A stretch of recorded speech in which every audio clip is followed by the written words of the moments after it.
As with dueling, what brought foot binding to an end cannot have been the discovery of arguments against it. The obvious arguments were widely known from the earliest days of the Golden Lotus. So to understand the end of foot binding at the turn of the 20th century, one needs to see this change in the context of many other changes that took place in China in the latter 19th century as the Qing dynasty fell into what was to be its final decline. As you know, the Qing was a Manchu dynasty which began when the well-organized Manchurian state created in the early 17th century by the Khan Nurhaci was invited into China by Chinese generals who were anxious to take advantage of their northern neighbors' military prowess in re-establishing order in the growing anarchy of the late Ming. Once they had restored order, overcoming the bandits who had plagued the north and defeating the rebel Li Zicheng who had sacked Beijing, the Manchu let the generals know, the Chinese generals who had invited them in, know that they saw no reason to leave.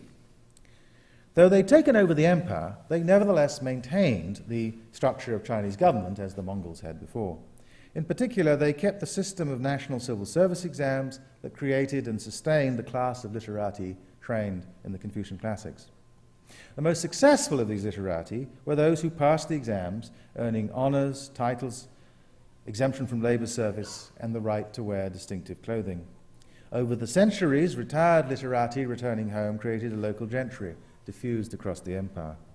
The gentry saw knowledge of the classics, skill in poetry and essay writing, calligraphy and painting as the attributes of the men of their class. If the sword defined the English gentleman in the 18th century, here was a gentry whose ideal for millennia was the pen, or rather the calligraphy brush.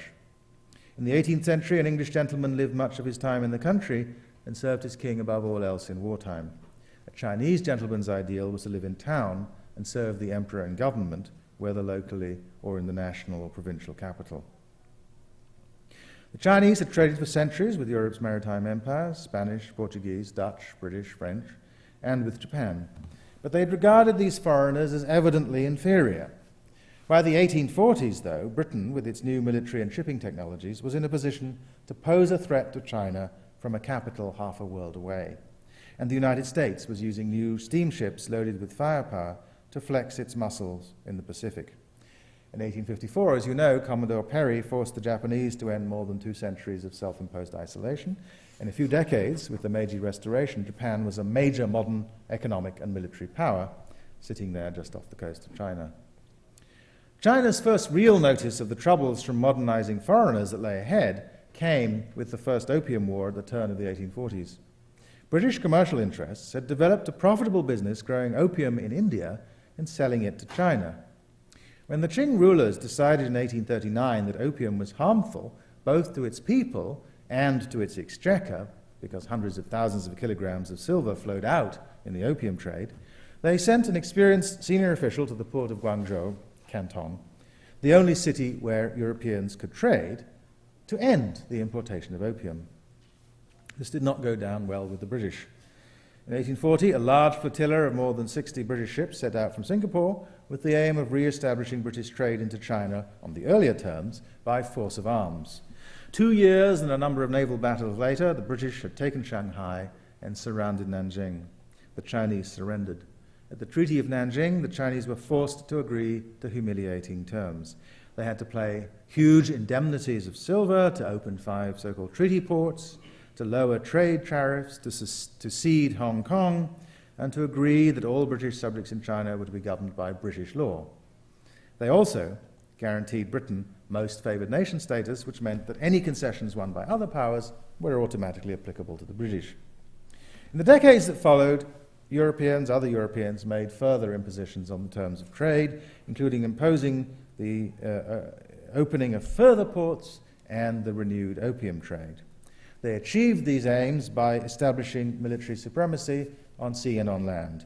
And in 1846, in a move that was to have considerable consequences for the issue of foot binding, the French government insisted that Christian missions must be permitted to enter the whole of China. The punitive terms of the Treaty of Nanjing and the seemingly endless series of concessions made under force of arms in the decades that followed, up to the Treaty of Shimonoseki that was to exercise Kang-Yu-wei more than half a century later, diminished the authority of the Manchu emperors. Things were made worse by the initial successes of a series of internal revolts, culminating in the Taiping Rebellion of the early 1850s, which was led by a Hakka from a farming community in Guangdong, who was educated enough to take the imperial exams, though he failed them. He had come, his name was Hong, had come into contact with Christianity, and he declared, after a vision of a middle-aged white man, that he was Jesus Christ's younger brother. He learned Christian practices from a missionary and took to prayer and hymn singing, adopting at the same time a particularly Puritan regime of hostility to alcohol, opium, and prostitution, and insisting on the end of Chinese traditions, including ancestral shrines and temples, which he thought idolatrous, and, to return to the matter at hand, foot-binding. He combined his opposition to these Chinese traditions with virulently anti-Manchu feelings. When the Taiping forces took Nanjing in 1853, they killed every Manchu man, woman, and child they captured, giving many of them deaths of horrifying brutality. The Confucius literatus Zheng Guofan from Hunan organized a huge new army of over 100,000 soldiers to defeat these rebels. By the time he had beaten them, many others had taken the opportunity of the weaknesses the Taiping revolt had revealed. Zheng had to take the army on to defeat insurrections elsewhere. Now, some in Beijing drew conclusion that they must learn from the rest of the world. So the government allowed newspapers, created a translators' school, built modern dockyards and factories, started coal mines and cotton mills, and ordered modern weapons and ships. They built the first railroads and telegraphs, opened Chinese embassies in the major capitals of the world, from Tokyo to Washington. Chinese men and women began to study abroad in Japan and even in Europe and the United States. But the Empress Dowager, who ruled China but for the famous 100 days from 1861 to 1908, never sided fully with those who favored these changes. Instead, she played them off against the Confucian traditionalists. The result was that China's modernization was half-hearted and, in particular, unsuccessful by comparison with Japan's. As the Chinese learned when Japan provoked a war with them in 1894, in which China's new navy, its wonderful metal ships acquired abroad, was basically sunk. This was the war that ended with the Shimonoseki Treaty, the one that got Kang Yu-wei thinking. The evident weakness of the Chinese government then led to a scramble among the European powers for further concessions.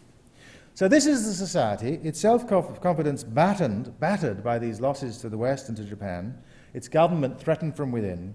This is the society that the missionaries entered in increasing numbers in the later 19th century. There'd been Christians in China before, and famously Matteo Ricci, who arrived in 1582, and his fellow Jesuits, but they had been admitted entirely on China's terms. They had been required to dress in the Chinese manner as mandarins, and if they lived in Beijing, it was on condition that they could never return home. The later 19th century was the first time Christian evangelism was permitted almost total full reign throughout the whole country. Catholic and Protestant missions from Europe and from North America built churches and schools and converted some Chinese, especially as has happened over and over again in the history of Christian missions among the poor. Unlike the Catholics, the Protestants sent both men and women to do this work, and the women missionaries, striding confidently about on their large feet, made it their special vocation to educate and uplift the women.